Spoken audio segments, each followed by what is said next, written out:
How does this have thumbs? I guess you guys could see that I plan to do this live. I actually plan to do this live a little bit earlier today. Don't mind my hair. Um, I'm going through something. Let me pull it down. Let me do that. Oh, I meant to do this live before I left the house today, but I couldn't because the day kind of got carried away with me, or I kind of got carried away with the day. I really don't want anything. I'm not on here to talk about anything amazing. I kind of just wanted to have sort of a relaxed time with you guys. Really briefly, I think we're about to play Uno before my daughters go to bed. So I figured I would come and I'd talk to you guys for a minute. Just see how you guys are doing and all that jazz.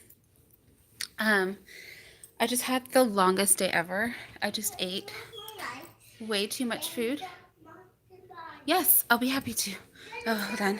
I'm gonna take you guys with me. Go ahead, lay down. I'm putting my baby to sleep. You mean make me lay down? Yes. Sorry, I was putting my baby to sleep and then, um, yeah.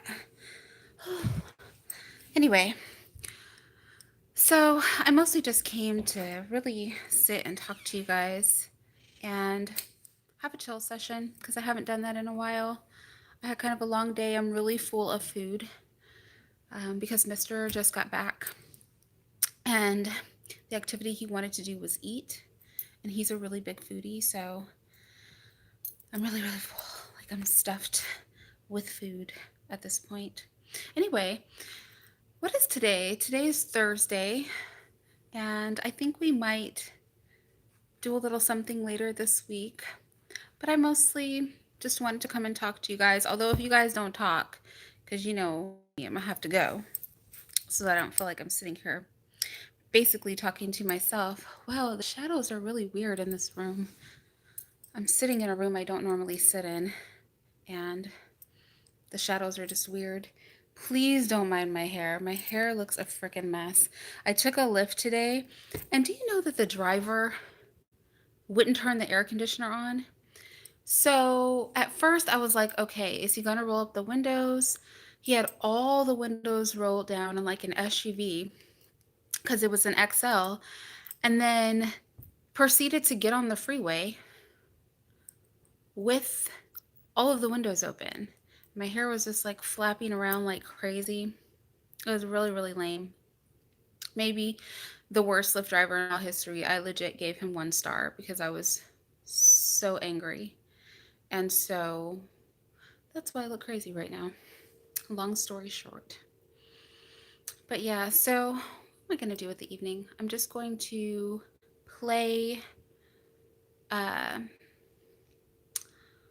Uno with my daughter and talk about, but I kind of didn't want to talk about it because I felt like, why is this blurry? That's weird. I kind of didn't want to talk about it because I was kind of over the topic, but I was sort of thinking about Blair White, the transgender here on YouTube. A couple things. So he does this and tries to get people to guess like which one of them is transgender. And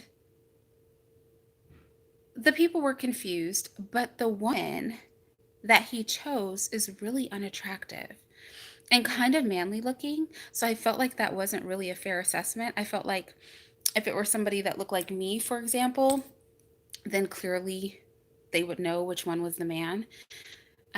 But for it to be, why can't I see anything? Hold on.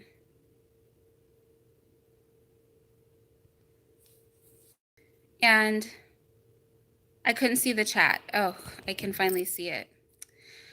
Hey John. Hey, that's that dude. Hi Reckless. I'm fine, goodness rated. Jermaine. Oh my gosh. What's up? This is awkward. Seeing you right there. Hi B1 for life. Hi Kenny. I know, how rude, Reckless. It is what it is. Anyway, so I was thinking about that and how Blair puts himself next to really ugly women because being next to an unattractive woman makes him look more like a woman. And I just thought, why not pick somebody who's more, looks more feminine? Hey, Audrey, versus picking somebody that is really ugly. I guess it could be confusing if you're next to a manly, ugly looking woman. And then I was also thinking about how Blair had done this video where he kind of outed a gay person or a transgender person who was kind of being perverted, like going into the women's bathroom and like taking photos with like children in there and stuff like that. This is that same transgender person that like went into the spa and demanded to have like their scrotum stripped, waxed. But then, like the day before or the video before that interview, he had done the same thing. He had gone dressed as a woman into the men's bathroom, and then went into the women's bathroom and actually got himself thrown out of a restaurant. I just thought it was funny to throw shade at another transgender for doing the same he did, even though he's more passable. Anyway, that's just random things that were on my mind. Hey, Katie. Anyway, so like I said, I don't really have a purpose to this. I feel like a lot of people are new. I just kind of wanted to have a chill session as I sat and waited for Mr. to get ready for us to play Uno with my daughter. But I figured I would just come and talk to you guys. I meant to do this way earlier in the day, but I just, like I said earlier, I got carried away with the day and I didn't. But it's been a while since I've been able to come on here and just like chill out with you guys and talk to you guys. Normally you guys are more chatty, so it's really hard to talk to you guys if you guys don't talk back to me. And I can't do a call-in because I'm not on my computer. I'm on my phone. So I guess this was ill-planned, but it is what it is. What other things have I been thinking about? Not much, really. I mean, I've been thinking about Trump. I was kind of getting a bum rap. You're multitasking, Kenny? Oh, of course you are. Kenny is like a mod on like everybody's channel. Literally, he has a wrench on every black YouTuber's channel almost. And so, yeah. Meanwhile, that was so crazy. Like, one of the people I love best in life was on my live. That made me feel really weird. Like happy, but weird. I know he watches my channel from time to time, but I was thrown off to see him in the chat. Reckless Inspire. Anyway, so this is like the most disconnected, rambly thing I've ever done. Probably so. I really have nothing to say. I really just wanted to talk to you guys. I didn't really have a purpose or anything like that. But yeah, back to Trump. So I've been thinking about Trump and just how he's kind of getting a bit of a bum rap. I mean, he's a racist and all that, but he's literally the best that we've got. I just don't see anybody else doing a better job than him at this point in time. And I feel like the Democrats are kind of running like legitly the Special Olympics of political campaigns. It's like all of the ultra retards far on the left are running. And when the best people that you have running for the Democrats are like a complete pervert, a guy that fills up young girls, and a woman who thinks that she's Indian, a white lady that thinks that she's Indian, the Democrats are going to have to suck up Trump for another year and not be weird about it and just let the man do his job. Because I feel like what's going on now is not beneficial to us. And honestly, having somebody in power that doesn't need the money, he doesn't get paid, who can't be controlled because he has enough money and connections on his own to kind of do what he wants. I think that's, why does it keep getting blurry? I think that's something that happens really rare for our country. So this is probably as close in modern history as we can get to a president that is pretty legitly not controlled. Although, don't get me wrong, he's starting to get a little politicized now. And by year 8, because he will be our president for the next 4 years, I mean, it would take a minor miracle for anybody else to win. But by year 8, he's going to be just like the rest of them. But for now, he's still maintaining some semblance of sanity and some, propensity to not play the political game per se. What I will say is he does favor rich people. But who doesn't? Like, all of us are like that. Most favor wealth and beauty and things like that. So he's really no different than the rest of us, which is why I don't understand why anybody's on a high horse about it. And he's an honest racist, which is the best kind. And really, he will do things for the Black community, but we don't like him enough to actually work with him. And it's rare that we've had a president that's trying to kiss our butt. So why don't we take advantage of that? Something else I've been thinking about, and I'll probably do a whole separate video rant on this, is the reparations thing. And I've talked about reparations here on this channel, and I've talked about, hey, Zelix. Oh, thank you, Katina. That's so sweet. I really appreciate that. I've talked about this on my channel, but I was thinking about sort of the mindset of us going for reparations. Now, everybody knows that I would do nothing to stop the reparations bandwagon. I'm not trying to ruin anything. If our people want to go for reparations, then I will do everything in my power to be on that bandwagon. I mean, I am ADOS. I'm Gullah, so super ADOS. But I feel that if we're asking for money, whether we're owed it or not, right? Because we are owed money. But if we're asking for money, what we're really saying is we want to continue to participate in this system, right?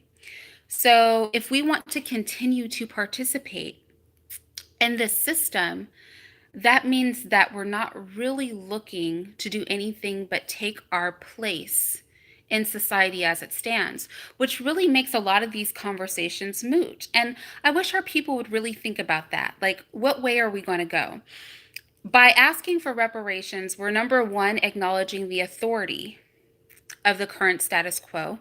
Number two, we're saying we want money so that we can participate competitively in society as it stands. Number three, we're saying that we acknowledge the strength behind the dollar as we know it. And I talk about this all the time, how money becomes defunct. Sometimes money is valuable, and then you see currencies become obsolete all the time. This happens globally, on a regular basis. And for me, where I stand is I would like to see a socio-political revolution, me personally. I would like to see a socio-political revolution. And in addition to seeing a socio-political revolution, I would like to also dispense with the monetary system. That's kind of part of that, and create a new monetary system, something that operates outside of the central and world banks. And we've seen other countries try to do this, but it is a difficult thing to do, and it does take socio-political revolution to do that. Now, with all that said, that is kind of my problem with reparations. I would never stand in the way if our people really want that, but I feel like getting reparations is not part of a revolution. You know what I'm saying? Taking their money is not part of a revolution. Stepping into our lower caste in this society is not part of a revolution. And I think what is my worst fear is exactly what I heard at that bogus reparations hearing, which is that we will not actually get cash. I think so many people think we're going to get money. Oh, thank you, Kenny. Imagine a Black trading system in educational community. Imagine it, right? Right. B1 X last. Goodness Rated View said, he's not racist. I think Donald Trump hates everyone the same. I mean, pretty much. He hates poor people. He hates ugly people, even though he's ugly. Um, and he prefers rich people. But, like, isn't that all of us? Don't all of us prefer rich people? Don't most of us have a problem with the poor? Unfortunately, but, like, legitly. Um, and don't most of us prefer beauty? I really just don't think he's any different. Oh, hey, JV. Now, JV is banging. She's gorge. I will agree with that. But so that's my fear about reparations. I think the strong desire among the ADOS community to get reparations really speaks to me as something that is a strong desire for full integration. And even when I hear Yvette talk, it's weird she and I share a name.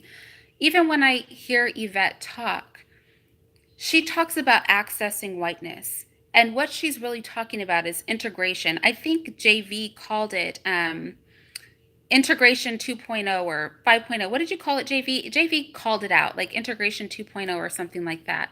What she's really calling for is a deeper level of integration into the society. And that concerns me because for me, that's exactly the opposite of what I want to see happen. I don't care for the current status quo. I don't care for the current political system.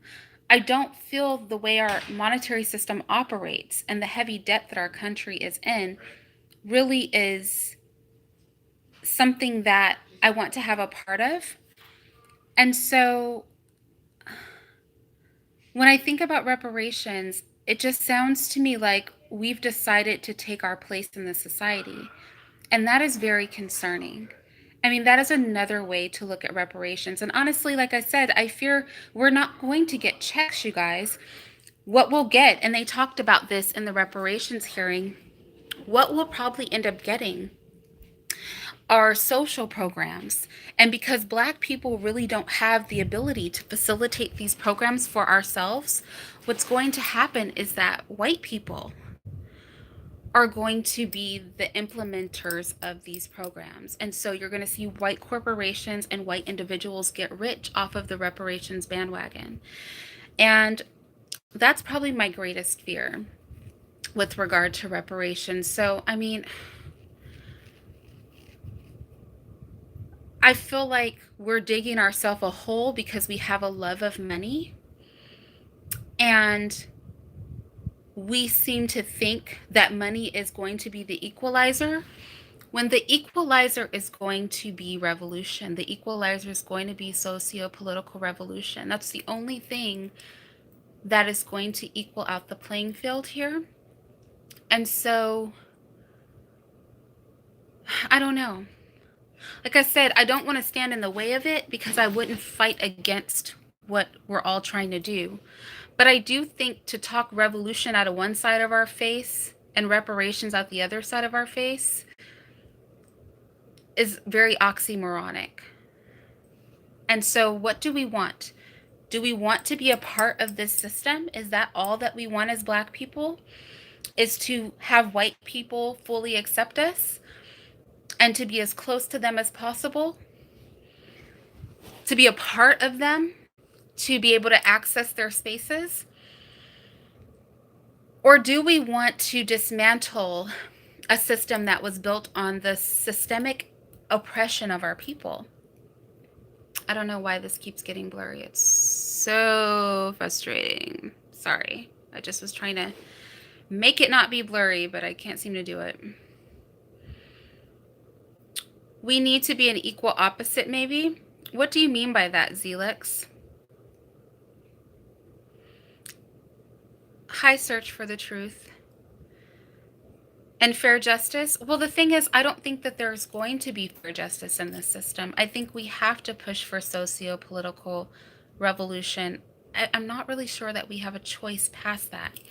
But what really concerns me is that that doesn't seem to be the direction that people are trying to move. We seem to be moving to integration. So then what is the point of talking about revolution? That's what I don't understand. What is the point about, what is the point of kind of having anger toward the status quo and the way things are if we're not willing to do what needs to be done to usurp what things are? I think that we have to make a decision, you know?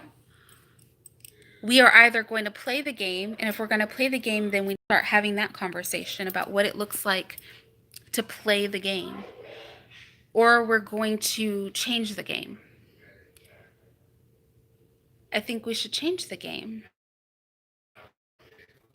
In honesty, I don't think we should be. We talk about this, a new social strata. When we talk about things, that seems like a giant mountain that's impossible to climb. Revolution series, I went over a lot of papers that discuss the different revolutions that have happened and recognize that these things happen in waves. And even this very country was founded on essentially revolutionary action, right?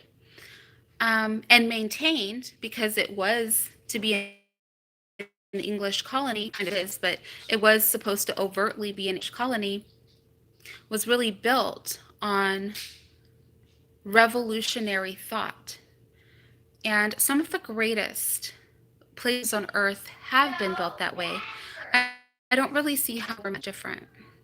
Anyway, like I said, I'm sort of rambling. I really wanted this to be more of a chill session, but maybe we'll have to have that another time when you guys are in a talkative mood, and maybe when I'm on my computer. Like a dual country, I think that would be hard to implement. I feel like it would be all or nothing. You know, I don't see people giving up enough land to split the country in two. I think it would really have to be all or nothing.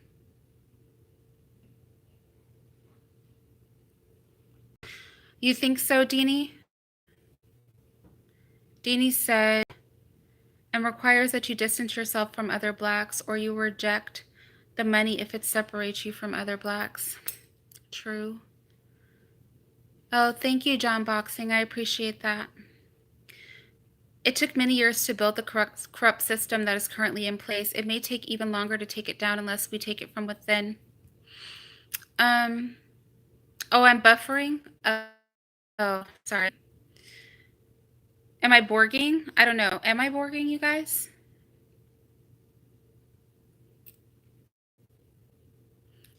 We just have to change ourselves and create a healthy culture.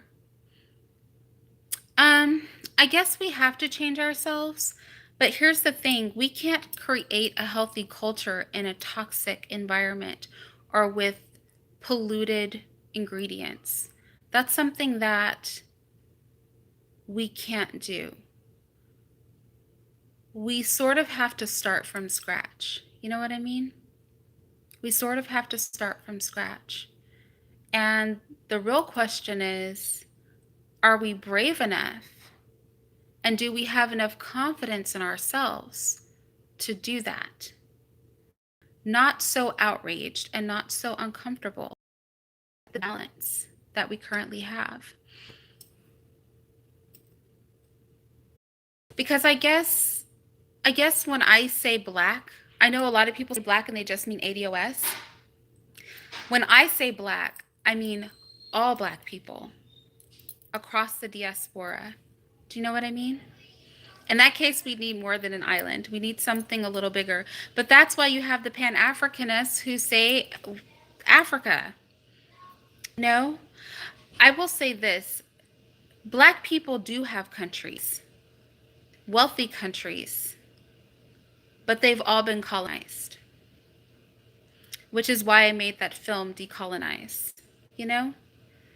Because we do have countries. The thing is a matter of taking that back. And even when we look at the United States, many of us don't want to leave here. But this is our country. And in a sense, this has to be taken back too.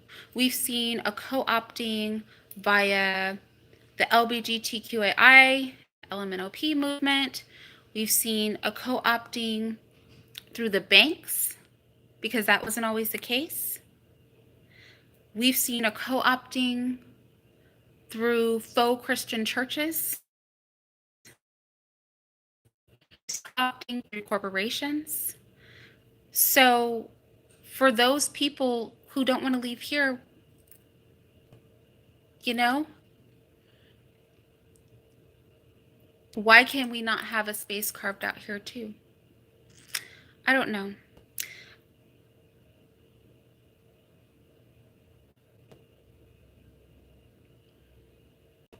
Well, Jonathan, the NOI, and my man was raised in the NOI, is an example, except for they don't have an independent monetary system, right? They're still subject to the governmental systems that are in place. What somebody over you allows you to do.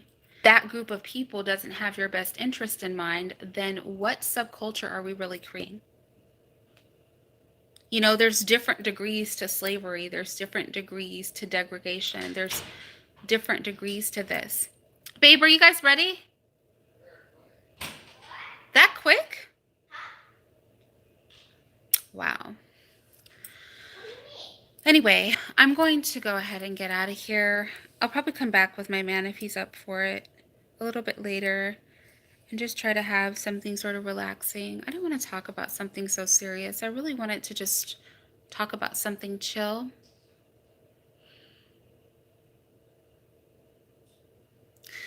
Well, Jonathan Morgan said being subject to a governmental system is relative to being physically located in America. The question is, are they internally self-sufficient, and how do they teach? Here's the thing, Jonathan Morgan. Being in America is not the problem. Being subject to a governmental system is not a problem. I'm not an anarchist. It's this system that is a problem. It's this government that is a problem.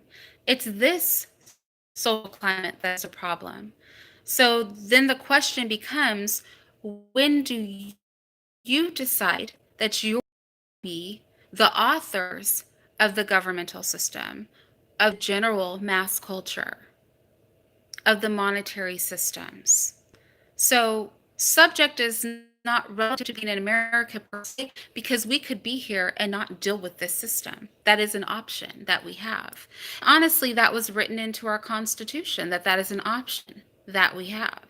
So even if you chose, you know, what is this new governmental system, a new societal system that we can be in subject to that is healthy?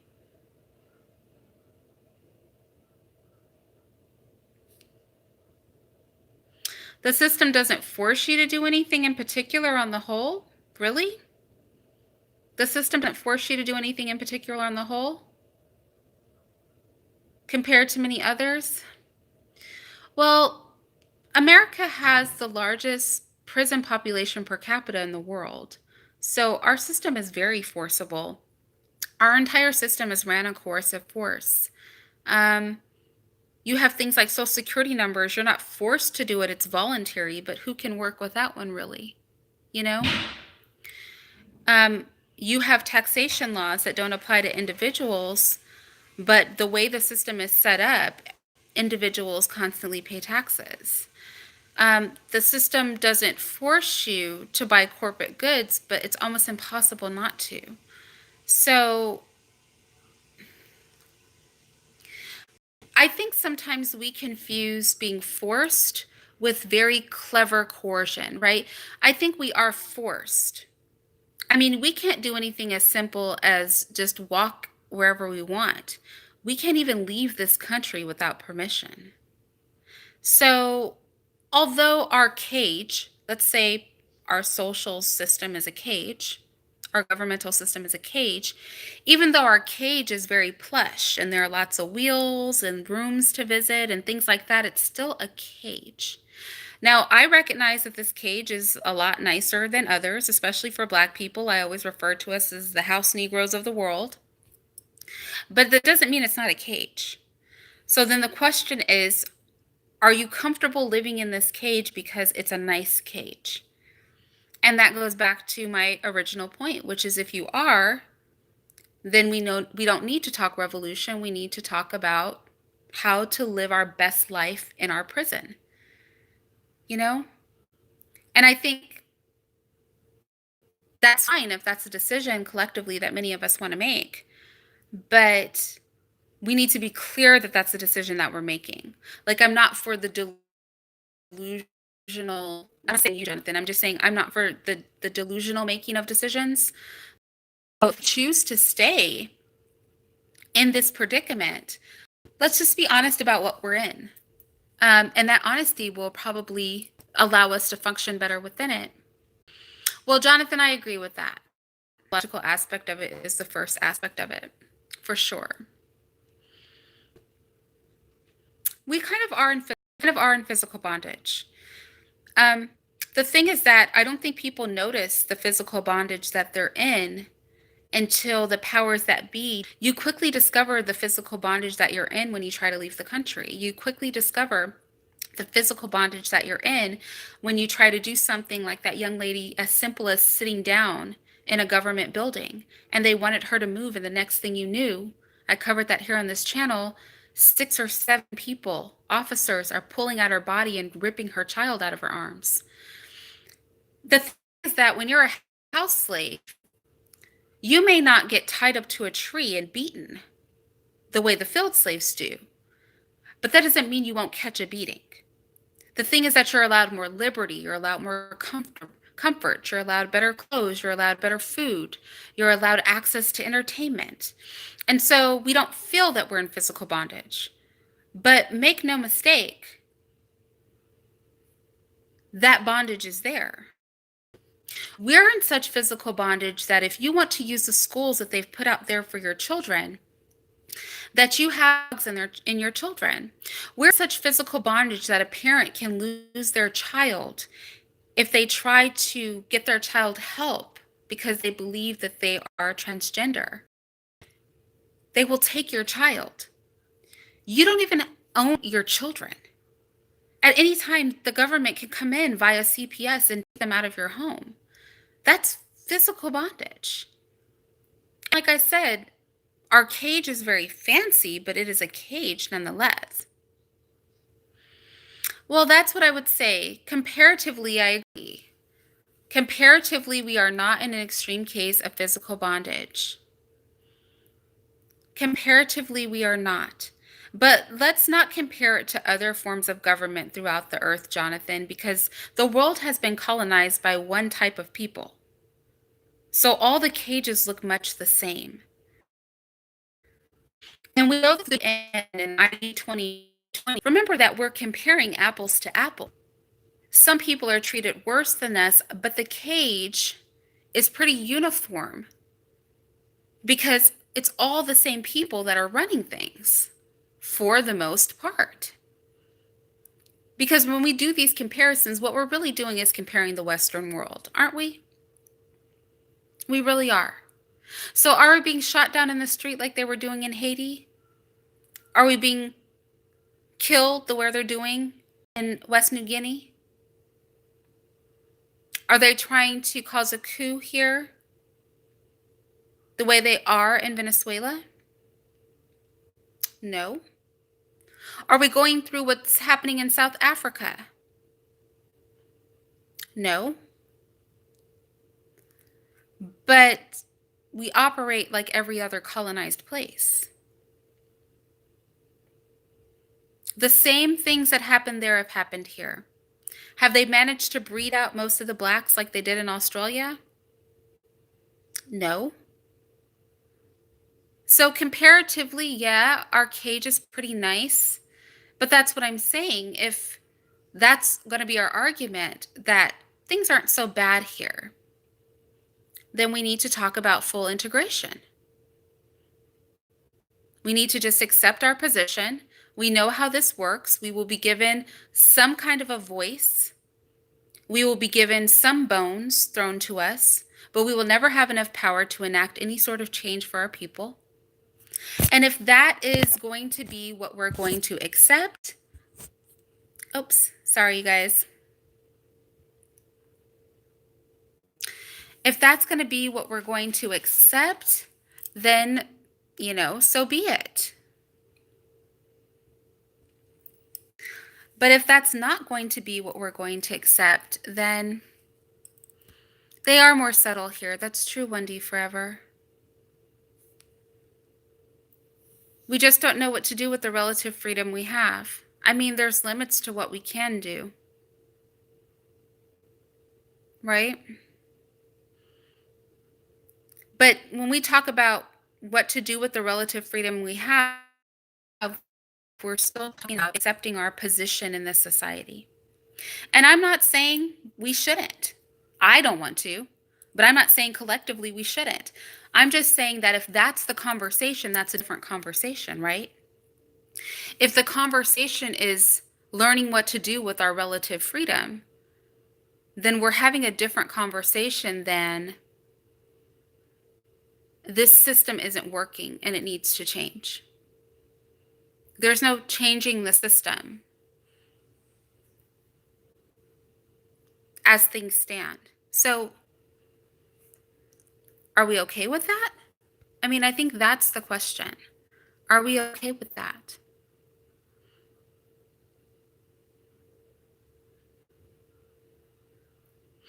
Well, Jonathan, define moving forward.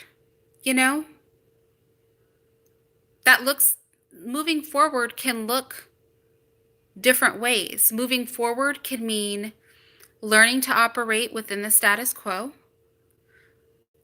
learning, what we are allowed to get, how much we can get, accepting what we cannot get. It will be accepting our positionality, which is uniform throughout the earth and colonized places, which is as individuals who carry this skin, we will be at the bottom of the totem pole. But learning how to make the best out of our position, knowing that some of us, a small percent of us, will be allowed to represent. Those of you who have been on my channel for a while know that I have a video called A White Doctor Tells the Truth. I go over a historical document that's being kept at the University, I think, of South Carolina. I give links to this document. And it's very clear this is a document written among the white elite in this society. This is a valid historical document from a medical journal. It was published for reading by peers, all white. And it was written in the era of Du Bois. And what this doctor said was, the Negro has never been competition for the white man. And that if 1 in every 10 Negroes, this is how the paper was written, and you guys can go back and look at it. Every 10 Negroes, the intellect of Du Bois, we would suffer the same fate as the native people. What was the fate of the native people? He literally said there would be bloodshed. This is in a published document in this country for doctors.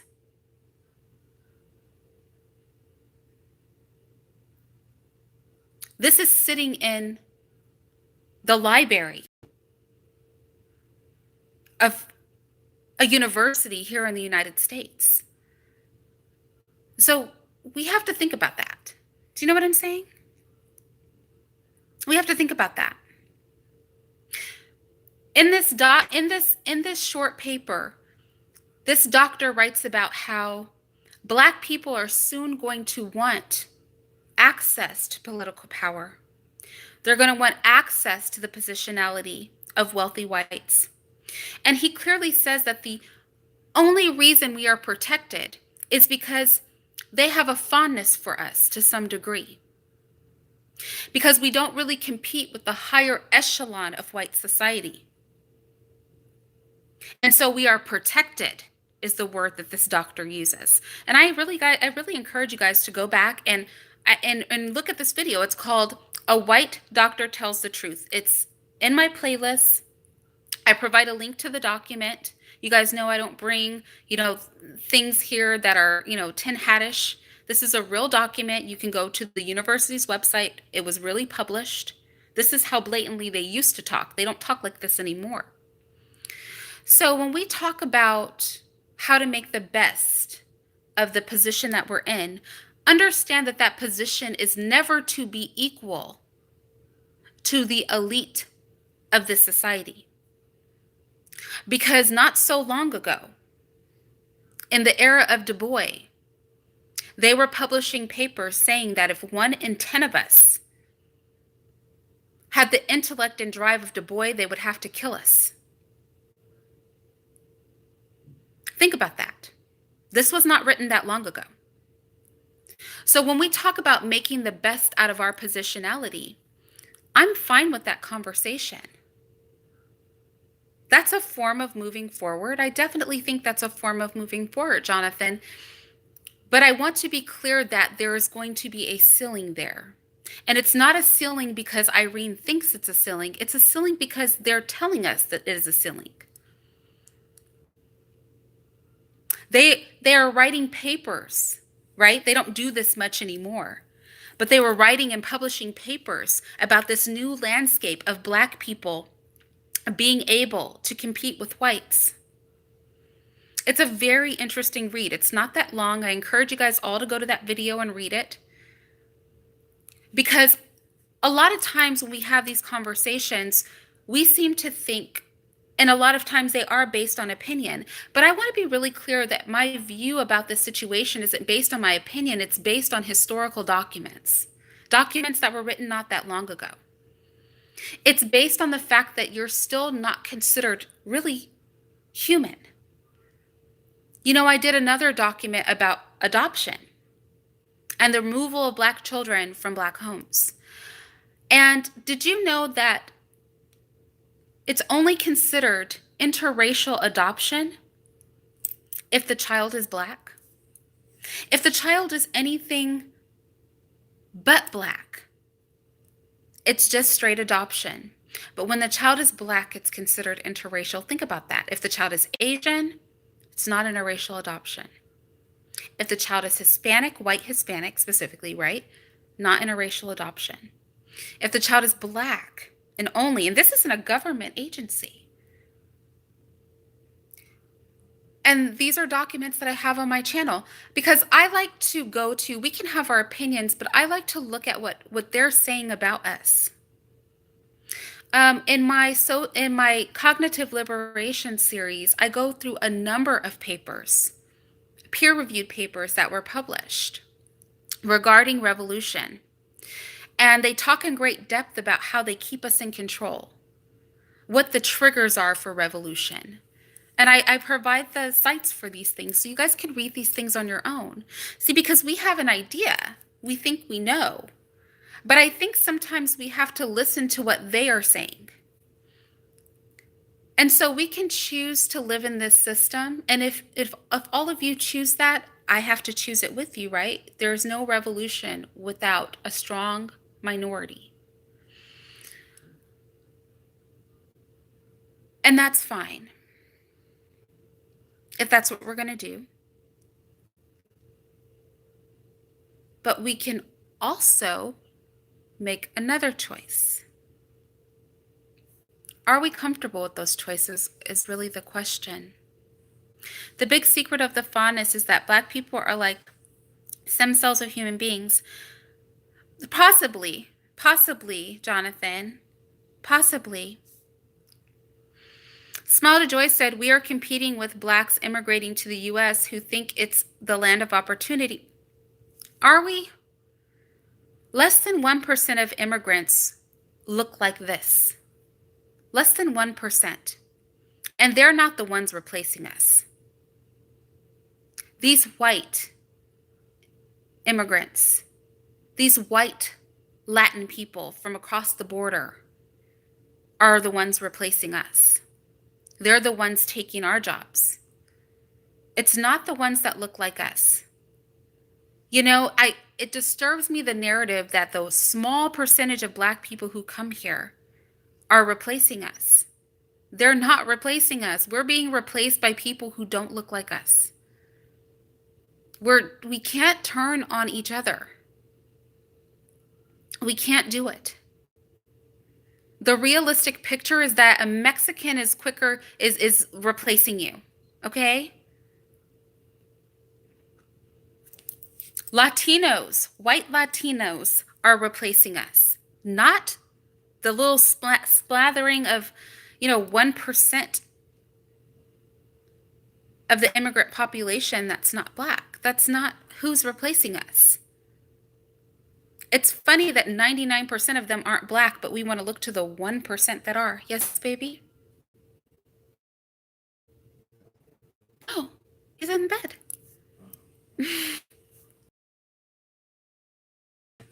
That's Mr. talking to me.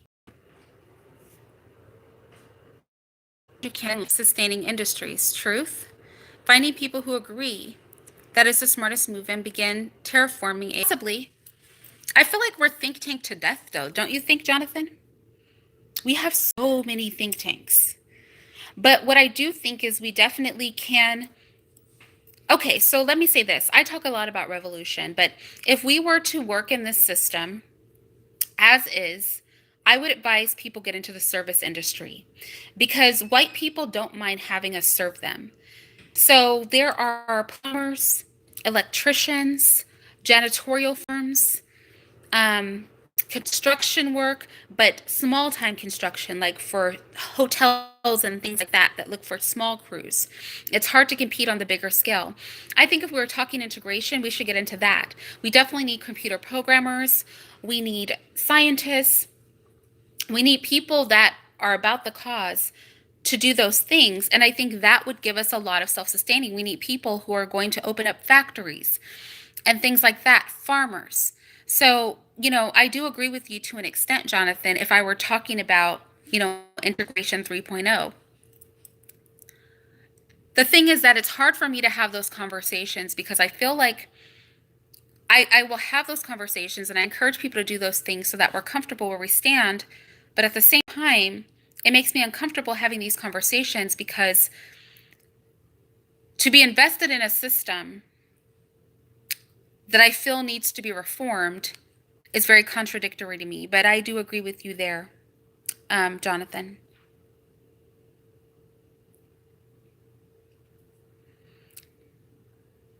Wendy Forever said there is a systematic built-in ceiling for us in the system. There literally is.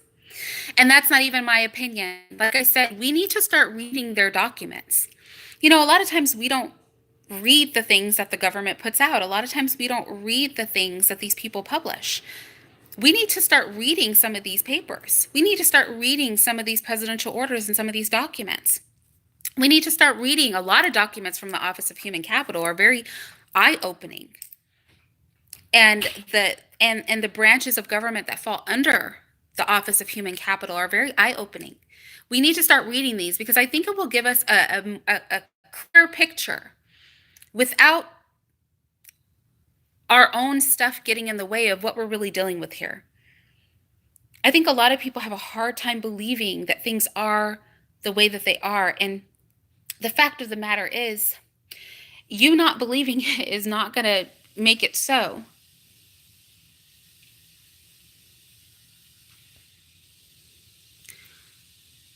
Hey, BMT, my Gullah brother. Irene, I know this is irrelevant, but you have to do a video on beauty tips way later, though. On my vlog channel. On my vlog channel, I do content like that with my family and stuff like that. True, Tamiko, start my own business, or start your own business. Tamiko's correct. Tamiko has been with my channel for a long time.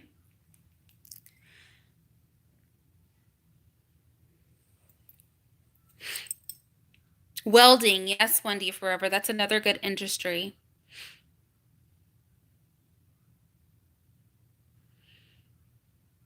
Who's Maria? Is there a Maria in here? Or are you just telling jokes, BMT? I can't with you.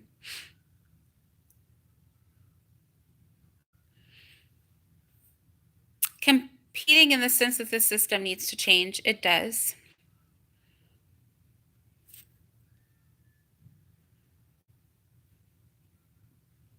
Sorry, I'm reading your comments.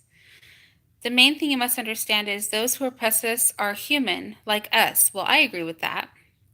I've worked around them and managed them. Their main weapon is that they socialize us. Outside of that, but I think a lot of our people do feel that they're more capable. And I honestly, just to get back to revolution, I honestly think that's why we don't want to have a revolution, because on some level, we feel that they are more capable than we are of having and building. Oh, am I borging again?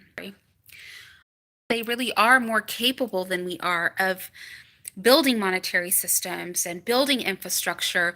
We always hear that if you kick the white people, you guys don't know how to do anything. And they'll use things that have happened in Africa as an example of that, as if we can't survive without them. Jesse Lee Peterson. Oh, let me change because I'm going to walk over here because my man just decided to take a shower. And I don't know if you guys will be able to hear it or not.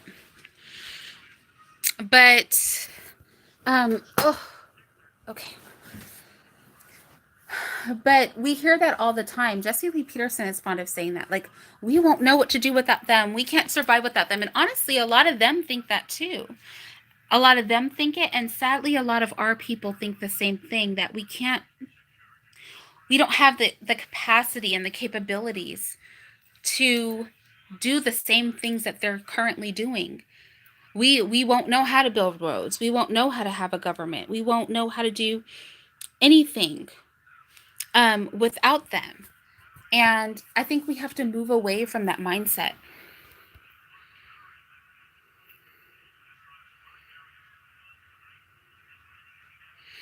Well, Zelix, there's a poem called We Wear the Mask. My problem is this. Doing it from within is that you get very involved. What is this? I don't know what my man is doing. Hold on. My man has done something. He's like on his computer and I can like hear whatever he has on here. And I do not want to hear it, but I don't know how to stop it because it's a PC and I only know how to work a Mac. So I'm just going to shove it under the bed. So anyway, the problem with kind of doing it from within is that, and my man talks about this a lot with what he does, because he kind of does that.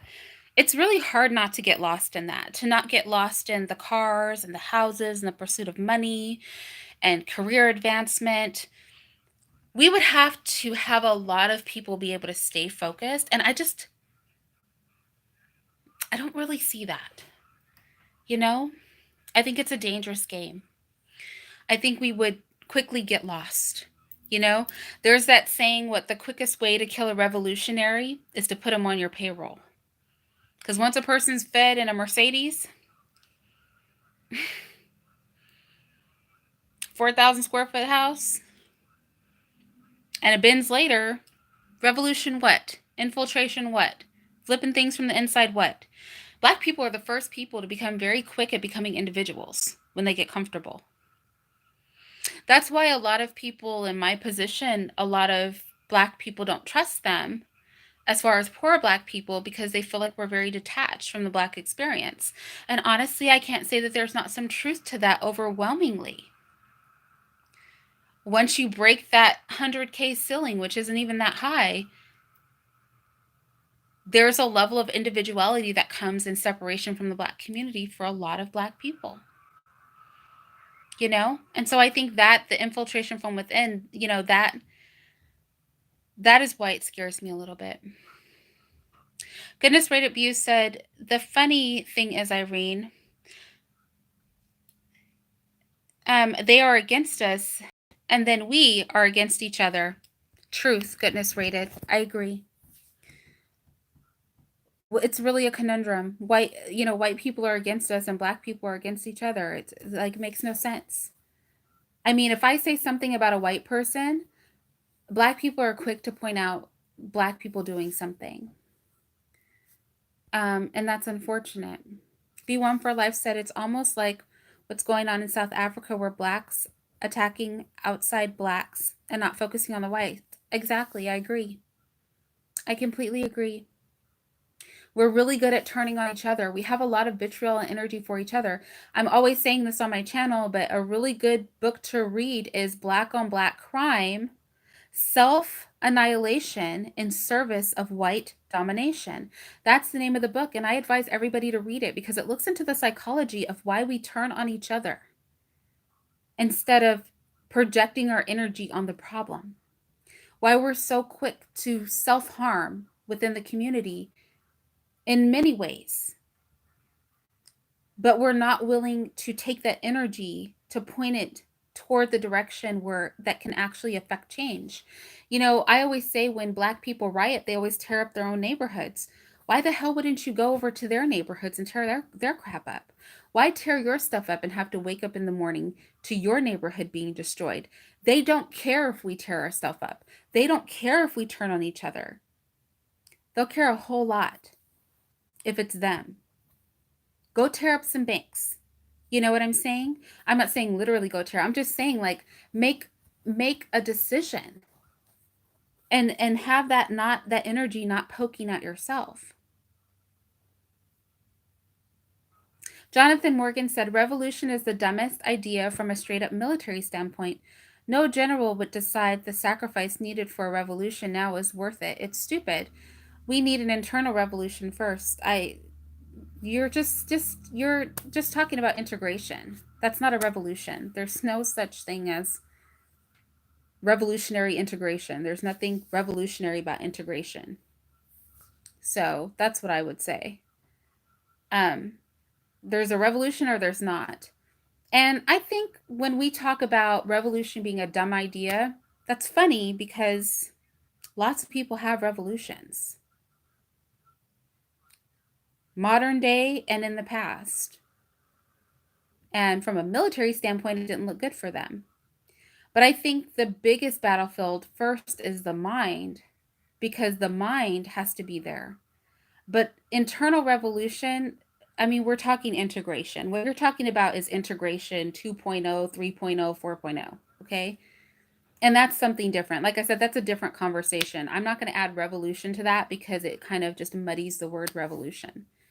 There's nothing revolutionary about integrating yourself heavily into society and just playing the game. That's not revolutionary. That's pretty much what Martin Luther King was trying to get us to do, you know, is just integrate heavily into society. So I don't know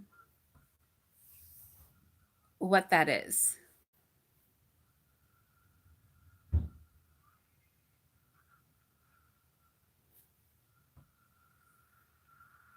Yes, Smata Joy. Smata Joy said that's exactly true. When we were working on a campaign this year, the opposing side would just come and offer us a job. True. Yeah, I see it here on YouTube too, Be One for Life. I do.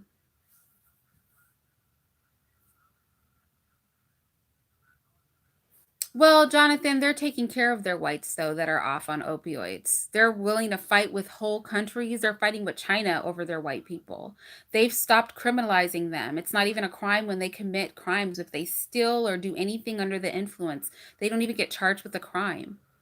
So they take care of their own. They're not that separate from the elite because they take care of their own. Hey, Lisa. Hey, John.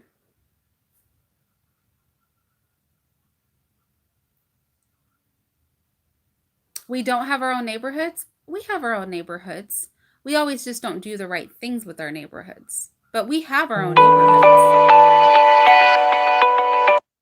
We could take advantage of the space we have. We just don't.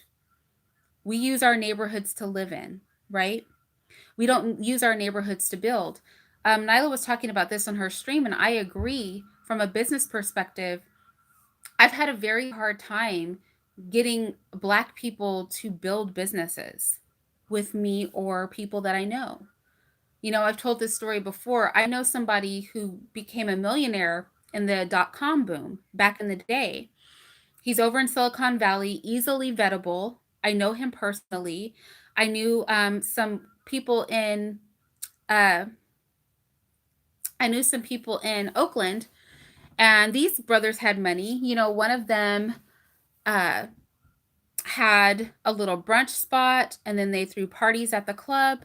He's like, I want to get into some more serious stuff. And I'm like, I know somebody in tech, because he wanted to get into the tech.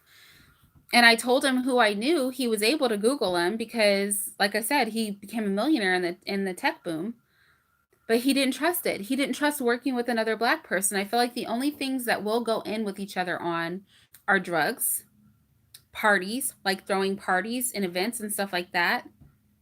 Pretty much just slinging drugs and throwing events, concerts, you know, club events, stuff like that. That's the only thing, at least in my experience, I've seen Black people go in on.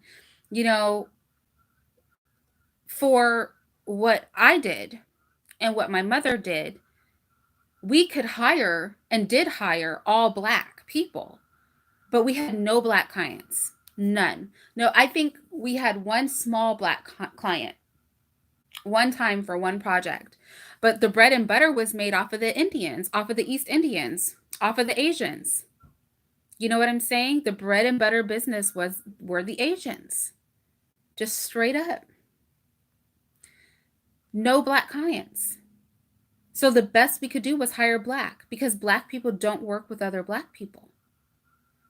We don't trust each other. We won't do business with each other. It's unfortunate. Hey, Adam.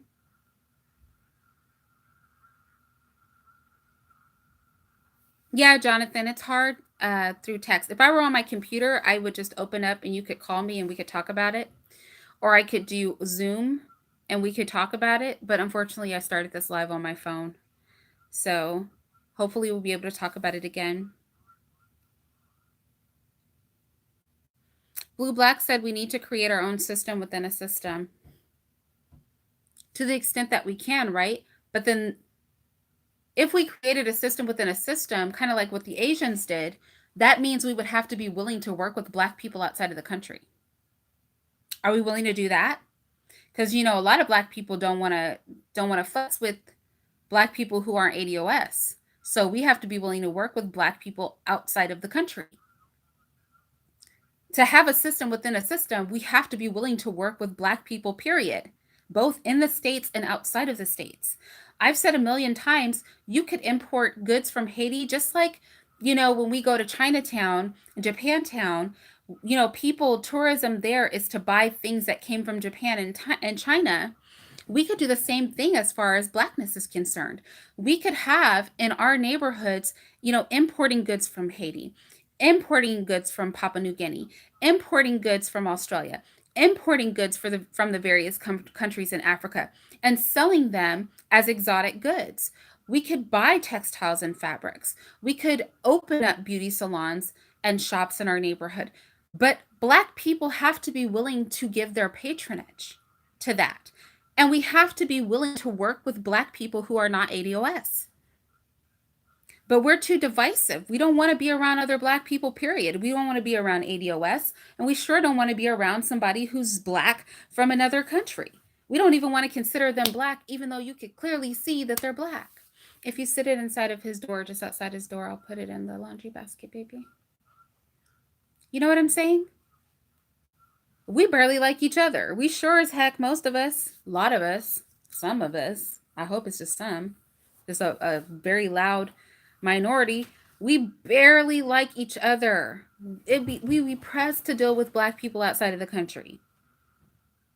We've used the ADOS hashtag not as a way to identify that we're American descendants of slaves. It's under there. Not as a way to, are you looking for your computer? I put it under the bed because I couldn't make it stop making noise. It was like talking and I was like, I don't know how to stop it. Okay. So, yeah.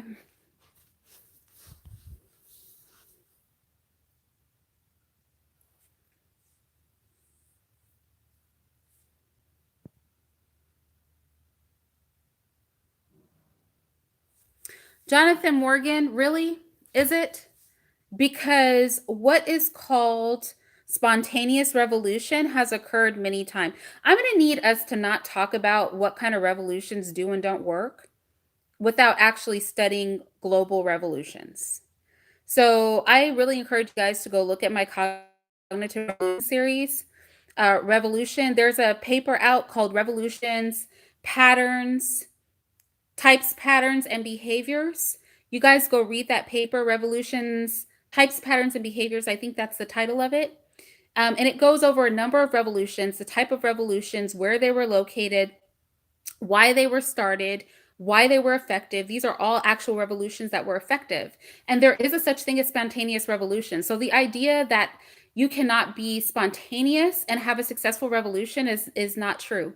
There have been many spontaneous revolutions throughout the earth. I think that, like I said, for people who aren't about that life, I mean, that's fine. I'm not trying to convince you. I recognize that people aren't about that life. But to say that it wouldn't work is ignorance, because it does work. It has worked. It works so well, they study how to make it not happen. They study how to stop spontaneous revolutions because they have worked in the past. Even amongst white people. That's why France has the reputation it has. That's why Russia has the reputation it has. In those two particular cases, those were just people running up on essentially what is equivalent to a federal building and ripping people out of the building and putting them to death. Those were spontaneous revolutions. Moving forward, there were several Asian countries that had spontaneous revolutions. A country or two in South America that had spontaneous revolutions. This has happened many times throughout history. So this idea that you have to have, no, sometimes people just get mad and revolt. And that works too. It works both ways, organized and spontaneous. That's why there is a word for it. But like I said, I think before we start talking about what kind of revolutions do and don't work, let's be clear on what kind of revolutions actually exist and what kind of revolutions have been successful over time. But let me say this, spontaneous revolutions don't work unless people are disgruntled enough and angry enough and desperate enough to suddenly revolt. And when that sentiment is something that many people share, or a strong minority of people share, then you have spontaneous revolution. So I just want to, like I said, I believe the name of the paper is Revolutions, Causes, Patterns, and Behaviors. It goes over a number of revolutions. It goes over analyzation of those revolutions and methodologies to prevent those type of revolutions from happening, like what causes people to engage in certain types of revolutions and how to prevent those revolutions. Please do read that. Why don't we read what white people have to say? Because white people have a lot of experience stopping revolutions. And they have a lot of experience stopping them because they spend a lot of time researching revolutions so that we don't have one. And for those people who think revolution won't work, don't be surprised that one of the things is indoctrination via public education to have faith in and fear of the government and to not feel that revolution is viable. So a lot of these talking points are ingrained in, spending too much time in the public school system. So that's something to think about. Adam said, if a country asks for support in fighting another that they're at fault for fighting in the first place, should they get assistance or not? I mean, I don't know. I think it's like a case-by-case thing, right? Blue Black said, as an entrepreneur, I have had my worst experiences doing business with Black people here. I think I would rather work with Black people from outside of the country. I have to say, as an entrepreneur, I haven't had experience doing business with Black people. I've hired out of all the only one. All of the money was made off of East Indians, Asian people. The business was started up by buying stuff off of Asian people because it was very. Hi, Miss Neverfold. You keep changing your name. I think in revolution, the first target are those who are in your house that support the enemy. Castro did it. He cleaned house. Castro did more than clean house in Cuba. Castro helped liberate South Africa.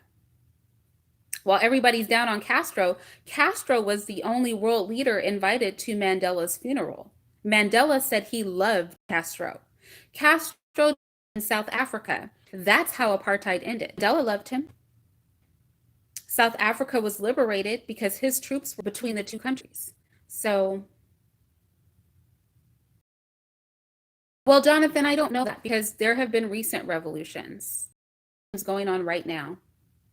So, I don't know that it's relative to the current state of things because there are revolutions happening right now. There have been, because, when you turn on your TV, I don't have a TV, but when you turn on your TV, you don't see it. Doesn't mean it's not happening. Oh, it's happening. It's just not happening here. So let's just be clear on that. It's happening with the technology that exists now. People are still revolting. It's just not happening in this country, and we don't hear about that because those are the two things that are going to make us want to revolt. So it is happening now. Well, Jonathan Morgan, as far as sending people into a battle they don't have a chance of winning, revolution happens in waves. That is something that's consistent. And I think people have to recognize that. You're not going to have one revolt and suddenly everything's going to change. That's not how it works. Revolution happens in waves. It rises up, it's quelled. It rises up, it's quelled. And then eventually it can overcome the status quo. That's how revolution works. It's a fantasy to think that you're going to start a revolution for the first time, the first shot at it, and win. But it has been happening in waves in this country. But like I said, we are in a very comfortable place in America. So it is what it is. Like I said, everybody's not about that life. So, but that has nothing to do with the facts. The fact of the matter is, it's not stupid to engage in revolutionary action just because you may not win at that time. That's not stupid. That's how revolution works. If you try, they smush it down. The people get more beef, they try, they smush it down, and eventually the people win. That is how revolution has historically worked. That's the way it will always work. Like I said, we need to read what these white people have written about revolutions that have been successful. We are talking about things a lot of us know nothing about because we really haven't bothered researching how to liberate it. A lot of us haven't bothered doing in-depth research about how countries were liberated and people, peons of society, were liberated. But we'll talk a lot about revolution having never looked at successful revolutions. Start there. Start looking at the current revolutions, past successful revolutions, both in present day history, like modern history, and further behind. Let us start with educating ourselves deeply on successful revolutions before we talk about how revolution does and doesn't. Nobody gets the first time out. That's not how revolution works. It is something that builds momentum. It builds momentum. That is how revolution works.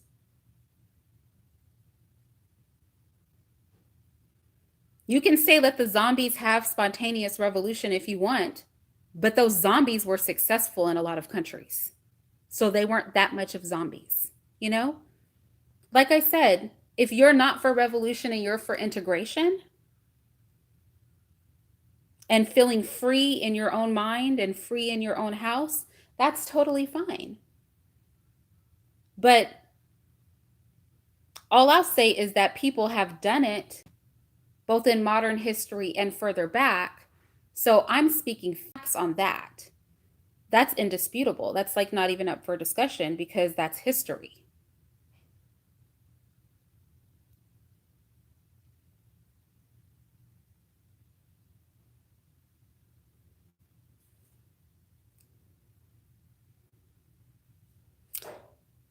Jonathan said, I'm revolutionary minded, but I'm third generation military. Even militaries must choose their battles in order to win the war. I don't know. In America, nobody's military can compete with ours. So and we normally pick on people that we can beat. Just real talk. America's not really fought any wars against anybody who can actually kick their butts. That's why everybody's so tight about Trump upsetting the Chinese. You know what I'm saying? So this is some food for thought. America's never really been in a position because we only go pick on people who are too weak to fight us back. But there have been a few, thank you, B1 for life, but there have been a few people, a few countries, America's tried it and we've pulled out because those people weren't having it. But I think people who have an understanding of military can be useful, but I also worry about the heavy indoctrination that comes with being in the military. It's hard to overcome that level of brainwashing. Not saying people don't do it, I'm just saying that it can be difficult.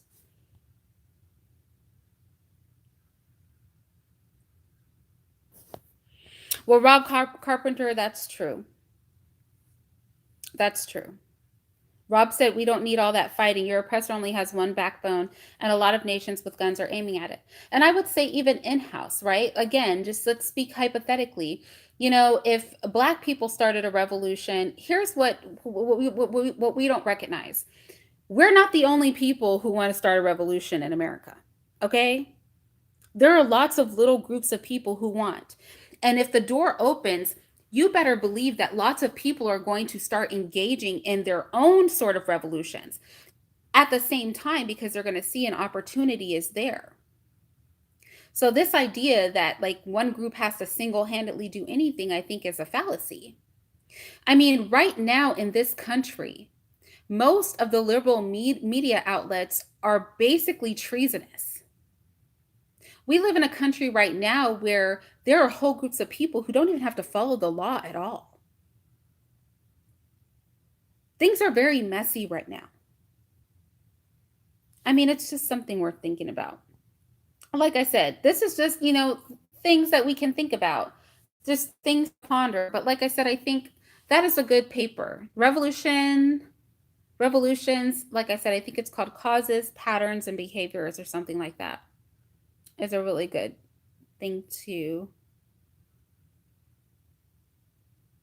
Yeah, Jonathan, it could be lost in translation stuff. It could be. Like real talk, this is like the worst way for us to communicate in all time. I wish I wouldn't have started this live on my phone because I'm not on. Sorry. I wish I wouldn't have started this live on my phone because I'm not using a streaming platform, because I would just put a link in the chat so that you could come up, Jonathan, because I think a lot is getting lost in translate. Not just you, but like anybody could come up. But unfortunately, since I started this live on my phone and Google Hangouts is gone, I can't actually invite you guys up so we can talk because it's really flipping hard to have a conversation. Like I know I'm pretty far behind in the chat. Yeah, I'm pretty far behind in the chat. And it's hard to talk without really being able to talk to you guys. Like that frustrates me. It's supposed to be a chill session, but I really wanted to you know.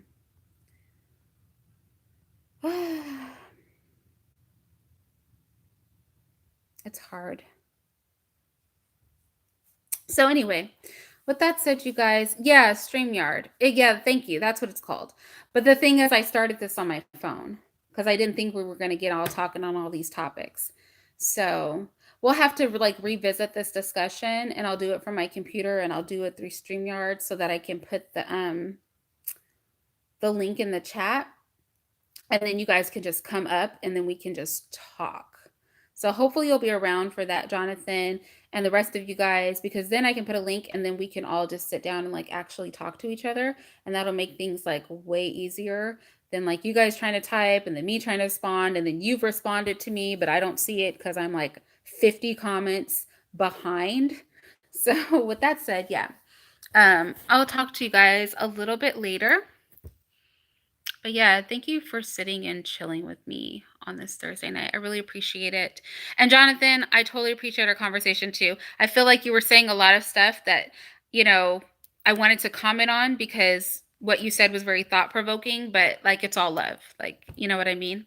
I just I like conversation and debate and things like that. I enjoy it, and it's never mean spirited on my part.